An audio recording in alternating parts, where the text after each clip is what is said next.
महाभारत का युद्ध चल रहा था। कौरवों की ओर से पितामह भीष्म लड़ रहे थे और पांडवों का साथ भगवान श्री कृष्ण दे रहे थे। बहुत भयंकर युद्ध चल रहा था। कौरवों की सेना में हाहाकार मच जाता जब अर्जुन का बाण चलता था। रोज शाम में जब युद्ध समाप्त होता था तो सब अपने अपने शिविरों में लौट आते थे। कौरवों के प्रधान सेनापति भीष्म 10 दिनों तक पांडव सेना पर भारी पड़े थे। भीष्म इतने निपुण योद्धा थे कि एक ही दिन में हजारों सैनिकों को मौत के घाट उतार दिया करते थे। लेकिन दुर्योधन भीष्म पितामह से खुश नहीं था, क्योंकि कहीं न कहीं उसे ऐसा लगता था कि भीष्म जानबूझकर पांडवों का साथ देते हैं और उन्हें मारना नहीं चाहते।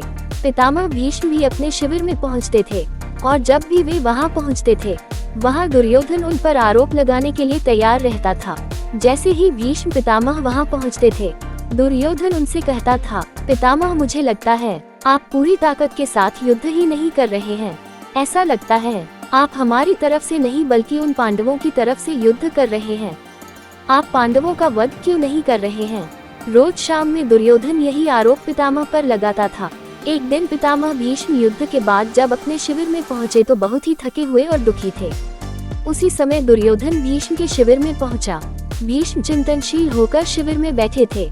यूं आधी रात को दुर्योधन को अपने शिविर में प्रवेश करते देख भीष्म हैरान हुए। उन्होंने दुर्योधन से शिविर में आने का कारण पूछा तो दुर्योधन ने गुस्से में कहा, पितामह आपके अन्याय के कारण मैं आधी रात को आपके शिविर में आने के लिए विवश हुआ हूँ।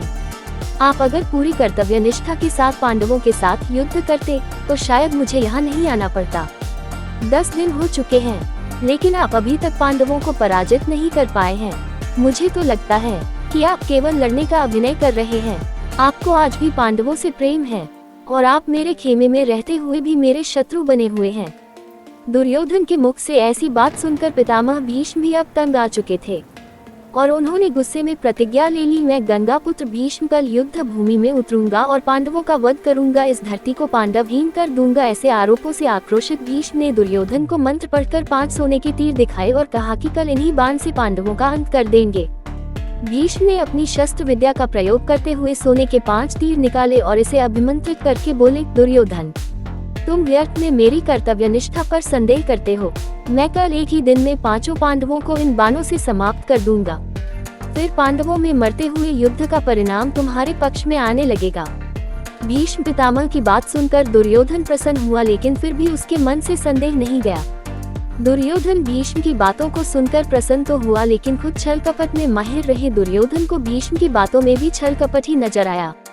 दुर्योधन ने भीष्म से कहा, पितामह आपकी योजना बहुत अच्छी है, लेकिन मुझे फिर भी संदेह हो रहा है कि कहीं आप फिर से पांडवों के प्रति प्रेम और भावनाओं में आकर अपने कर्तव्य से विमुख न हो जाओ।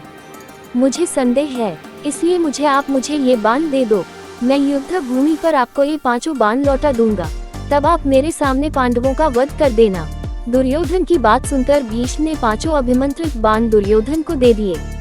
दुर्योधन अपनी जीत पर बहुत खुश था, लेकिन उसे नहीं पता था कि आगे जाकर यही भूल उस पर कितनी भारी पड़ने वाली है। भगवान श्री कृष्ण भीष्म के सोने के बाण के रहस्य को जानते थे। भीष्म के शिविर के पास पहरा दे रहे एक गुप्तचर ने जा श्री कृष्ण को आकर इस बात की सूचना दी कि वह 5 अभिमंत्रित बाण अब दुर्योधन के पास हैं। तो इस बात को सुनकर श्री कृष्ण तुरंत ही अर्जुन के शिविर में पहुंचे और उसे पूरी घटना बताई। श्री कृष्ण ने अर्जुन से कहा कि पार्थ, तुम दुर्योधन से वे 5 बाण मांग लो। श्री कृष्ण की बात सुनकर अर्जुन ने रानी से कहा कि दुर्योधन भला वो तीर अर्जुन को क्यों देगा। तब श्री कृष्ण ने अर्जुन को याद दिलाया कि एक बार अर्जुन ने दुर्योधन को यक्ष और गंधर्वों के हमले से बचाया था। तब दुर्योधन ने प्रसन्न होकर अर्जुन से कहा था कि वो कोई भी कीमती चीज दुर्योधन से मांग सकता है। उस दिन अर्जुन ने बात को टालते हुए दुर्योधन से कुछ नहीं मांगा था। अर्जुन को श्री कृष्ण की बात याद आ गई और वे दुर्योधन के शिविर में पहुंचा। अर्जुन ने दुर्योधन से वही 5 बाण मांगे, लेकिन दुर्योधन ने अर्जुन को मना कर दिया। तब अर्जुन ने दुर्योधन को उस घटना को याद दिलाते हुए अपना क्षत्रिय धर्म निभाने के लिए कहा। ये सुनकर दुर्योधन ने 5 बाण अर्जुन को दे दिए। जब सुबह भीष्म पितामह ने सुना कि दुर्योधन ने भीष्म के बाण अर्जुन को दे दिए तो भीष्म दुर्योधन पर भड़क गए। तब दुर्योधन के और ऐसे तीर तैयार करने का आग्रह किया, परंतु भीष्म ने इसको ठुकरा दिया। मगर दुर्योधन के सामने ये प्रतिज्ञा ली कि वो कल 5 पांडवों को मारकर द्रौपदी को विधवा कर देंगे। जैसे ही भीष्म पितामह ने ये प्रतिज्ञा ली, दुर्योधन खुश होने लगा और अपने भाइयों को बताने लगा कि कल युद्ध समाप्त हो जाएगा, कल तो पितामह पांडवों का वध कर देंगे तो कोई भी नहीं बचेगा, हमारे दुश्मन नहीं बचेंगे। तब पांडवों के शिविर में बेचैनी बढ़ गई, क्योंकि भीष्म पितामह की क्षमताओं के बारे में सभी को पता था। यही बात पांडवों के शिविरों में पहुंची और पांडवों की पत्नी द्रौपदी को ये बात पता चली तो उसे अनर्थ होने की आशंका हुई। द्रौपदी भगवान कृष्ण के पास पहुंची और बोली, कान्हा हमें बचाए, मेरे पतियों पर संकट आ गया है। पितामह भीष्म ने प्रतिज्ञा ले ली है कि वह पांडवों का वध करेंगे, इस समस्या का समाधान कीजिए, आपकी ही वजह से यह सारा युद्ध हो रहा है। भगवान कृष्ण ने द्रौपदी को समझाया कि यह युद्ध मेरी वजह से नहीं हो रहा है, ये युद्ध हो रहा है हर किसी के अपने कर्म की वजह से। और रही बात समस्या के समाधान की, तो समस्या का समाधान जरूर मिलेगा। भगवान कृष्ण ने द्रौपदी को समाधान बताते हुए कहा कि चलो भीष्म पितामह के शिविर में चलते हैं। भगवान श्री कृष्ण शिविर के बाहर रहे और द्रौपदी को अंदर भेजा। वहां पर भीष्म पितामह ध्यान में मग्न थे। जाकर द्रौपदी ने भीष्म पितामह को प्रणाम किया। प्रणाम पितामह। जैसे ही द्रौपदी ने कहा, भीष्म पितामह ने बिना देखे ही कहा, अखंड सौभाग्यवती भव। जब उन्होंने देखा कि सामने द्रौपदी खड़ी हुई है तो वह संकट में पड़ गए। भीष्म पितामह ने द्रौपदी से कहा, पुत्री तुमने मुझसे ये क्या अनर्थ करवा दिया, थोड़ी देर पहले ही मैंने प्रतिज्ञा ली थी कि मैं पांडवों का वध करूंगा और अब मैंने अपने ही वचन से आशीर्वाद दे दिया कि अखंड सौभाग्यवती भव। मैं तो बड़े धर्म संकट में पड़ गया हूँ, ये तुमसे किसने करवाया है, तुम तो यह नहीं कर सकती। द्रौपदी ने कहा, आप ठीक कह रहे हैं पितामह, यह मैंने नहीं किया, श्री कृष्ण ने करवाया है। भीष्म पितामह ने भगवान कृष्ण को अंदर बुलवाया और प्रणाम करके बोले, हे वासुदेव, तुमने यह मुझसे क्या करवा दिया, मेरी प्रतिज्ञा को मेरी ही वचन से तुड़वा दिया, मेरी समस्या का समाधान कीजिए। तो भगवान कृष्ण ने कहा, पितामह आपको खुद मालूम है कि आपकी समस्या का समाधान क्या है। अब भीष्म पितामह ने पांडवों को बुलवाया। पांडवों से पितामह भीष्म ने यह वचन ले लिया कि मेरी बात तुम्हें माननी होगी। पांडवों ने कहा, ठीक है पितामह। पितामह ने अर्जुन से कहा, अर्जुन कल तुम मेरा वध करोगे। तो अर्जुन ने कहा, मैं आपका वध कैसे कर सकता हूँ पितामह। भीष्म ने कहा, वत्सल तुम्हें मेरे प्राण लेने होंगे और यह काम तुम्हें करना ही होगा। अर्जुन ने कहा, जो आज्ञा पितामह, लेकिन मैं आपका वध कैसे कर सकता हूँ, आपको तो इच्छा मृत्यु का वरदान है।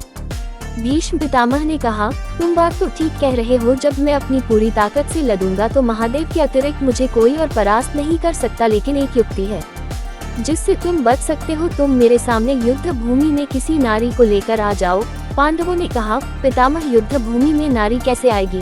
भीष्म ने कहा, अब ये सब वासुदेव पर छोड़ दो। अर्जुन दूसरे दिन युद्ध में अपने रथ पर शिखंडी को लेकर आया और पितामह को बाणों की शैया पर लिटा दिया। भीष्म प्रतिज्ञा भी नहीं टूटी और पांडव भी बच गए। दोस्तों, ये छोटी सी कहानी बहुत बड़ी बात सिखाती है। पहली बड़ी बात सिखाती है कि जिंदगी में संस्कार सबसे बड़ी चीज है। पांडवों की पत्नी पितामह भीष्म को प्रणाम करती है और वह आशीर्वाद देते हैं, अखंड सौभाग्यवती भव। हमको अपने संस्कार नहीं भूलना चाहिए, क्योंकि संस्कार जिंदा रहेंगे तो हम जिंदा रहेंगे। और यही काम कौरवों की पत्नियां कर देती तो शायद कौरव भी जिंदा रह सकते थे। और दूसरी बड़ी बात की जिंदगी में हर समस्या का समाधान है। इतने बड़े बड़े संकट आए, लेकिन महाभारत में हर संकट का समाधान होता चला गया। दोस्त, इस सार में ऐसी कोई भी समस्या नहीं है जिसका समाधान ना हो। हर समस्या का समाधान है, कोई ना कोई रास्ता है, बस आपको ढूंढना पड़ेगा। दोस्तों, आशा करता हूँ कि यह वीडियो आपको अच्छा